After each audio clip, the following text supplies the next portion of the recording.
السلام علیکم ورحمۃ اللہ وبرکاتہ۔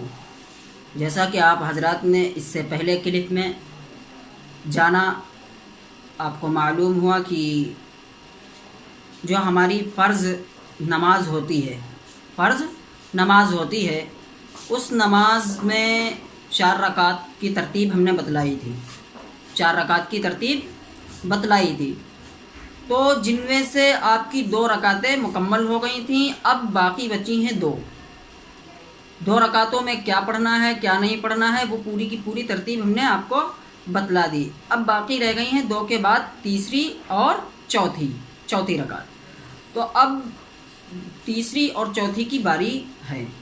تو اس سے پہلے کہ ہم تیسری اور چوتھی رکعت کے بارے میں بتلائیں تو ضروری سمجھتا ہوں کہ پھر سے ایک مرتبہ پہلی اور دوسری رکعت کو سرسری زبان میں آپ کو بتلا دوں۔ جیسے کہ ہم نے نیت کرنے کے بعد تکبیر تحریمہ یعنی کہ اللہ اکبر کر کے نیت باندھی، نیت باندھنے کے بعد ثنا پڑھیں گے، ثنا پڑھنے کے بعد تعوذ اور تسمیہ، پھر اس کے بعد سورہ فاتحہ، پھر کوئی صورت ملائیں گے۔ صورتوں میں ترتیب ضروری ہے۔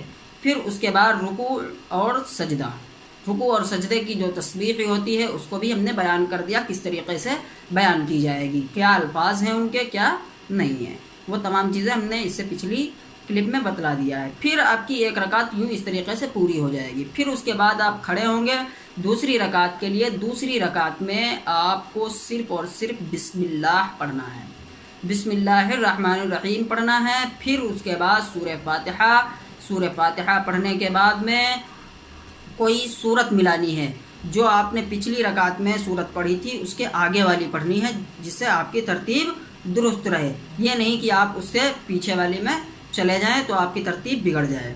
تو اس طریقے سے آپ کی دوسری رکعت مکمل ہوگی۔ پھر رکوع کریں گے، سجدہ کریں گے۔ رکوع سجدہ کرنے کے بعد آپ جب بیٹھیں گے دوسری رکعت میں، اس کو بولتے ہیں قاعدہ اولا۔ کیا؟ قاعدہ اولا۔ 4 رکعت والی نماز میں 2 قاعدے ہوتے ہیں، ایک قاعدہ اولا اور دوسرا قاعدہ اخیرہ۔ تو پہلے قاعدے کو جو 2 رکعت کے بعد میں بیٹھا جاتا ہے اس کو قاعدہ اولا کہا جاتا ہے۔ قاعدہ اولا کے اندر آپ پڑھیں گے تشہد پڑھیں گے۔ تشہد میں عام طور سے لوگ غلطیاں کرتے ہیں پہلے ہی لفظ میں، جیسے کہ ہم پڑھتے ہیں التحیات للہ، اور بعض لوگ کیا کہیں گے التحیات للہ والصلوات۔ یہ طریقہ غلط ہے، بلکہ جس طریقے سے ہم پڑھ رہے ہیں آپ کو اگر یاد ہے تو اللہ کا شکر ادا کریں، اور جن لوگوں کو یاد نہیں ہے وہ لوگ یاد کرنے کی کوشش کریں اسی طریقے پر، اور جن لوگوں کو یاد ہے وہ لوگ ہمارے پیچھے دہراتے ہوئے چلیں، تاکہ ہمارا کہیں پہ بھی اگر کوئی غلطی ہو تو اس کو آپ سدھار سکیں۔ ہم اسٹارٹ کرتے ہیں۔ التحیات للہ والصلوات والطیبات السلام علیک ایہا النبی ورحمۃ اللہ وبرکاتہ، السلام علینا وعلی عباد اللہ الصالحین، اشہد ان لا الہ الا اللہ واشہد ان محمدا عبدہ ورسولہ۔ یہ ہماری تشہد ہوئی، یہ ایک لفظ کر کے ہم نے آپ کو بتلا دیا۔ اس کو پڑھیں گے التحیات للہ والصلوات والطیبات السلام علیک ایہا النبی ورحمۃ اللہ وبرکاتہ، السلام علینا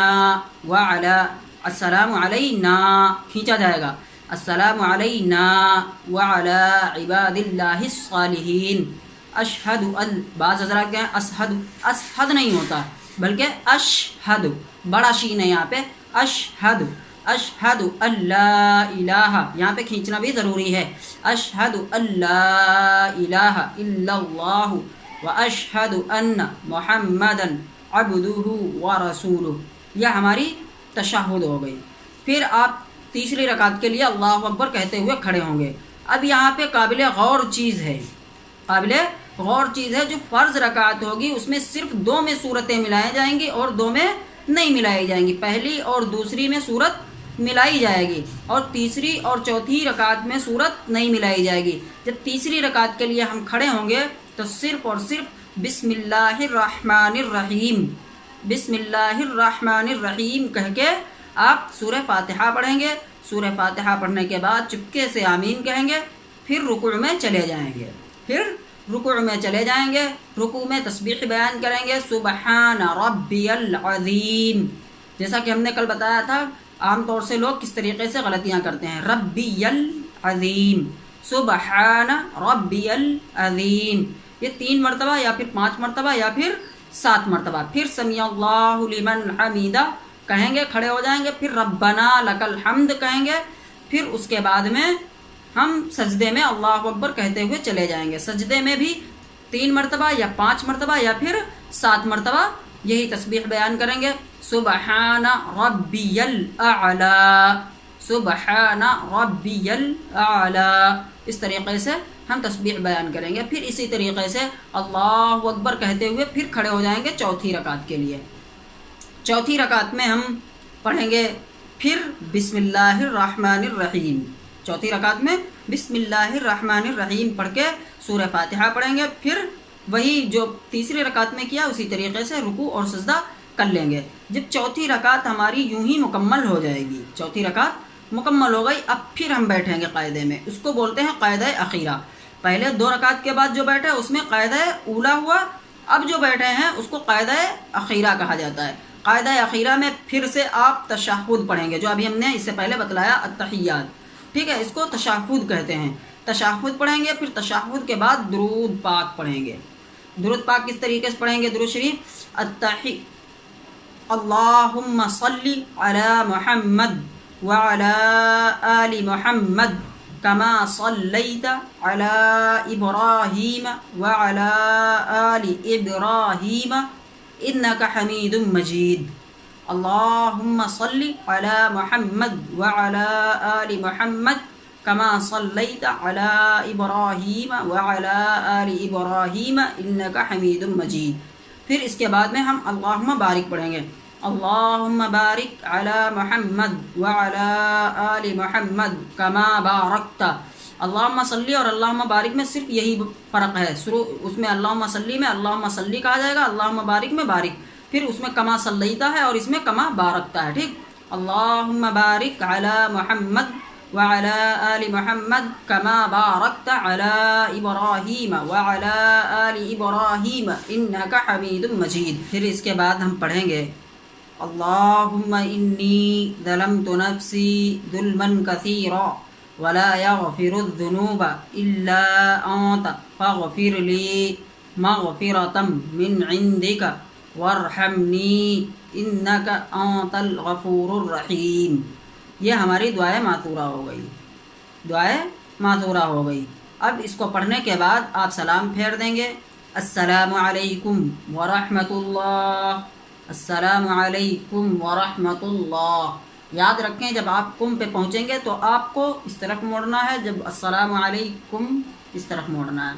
یہ آپ کی 4 رکعت مکمل ہو گئیں، اور اس کے بعد جو آئے گا انشاءاللہ جو کلپ آئے گی اس میں آپ کو دعا کے متعلق بتایا جائے گا کہ دعا کس طریقے سے مانگنی ہے، اور ان تمام کے چیزوں کے احکام کو بیان کیا جائے گا۔ اگر آپ کو کوئی بھی کنفیوژن لگے اب بھی تو آپ کمنٹ باکس میں آ کر ہم سے سوال کر سکتے ہیں، اور اپنی رائے کا اظہار ضرور کیجیے گا کہ آپ کو سمجھ میں آیا کہ نہیں آیا، اور اس کلپ کو اپنے دوستوں تک ضرور پہنچائیں تاکہ وہ لوگ بھی اس چیز سے فائدہ اٹھا سکے، ان کی بھی نماز درست ہو سکے۔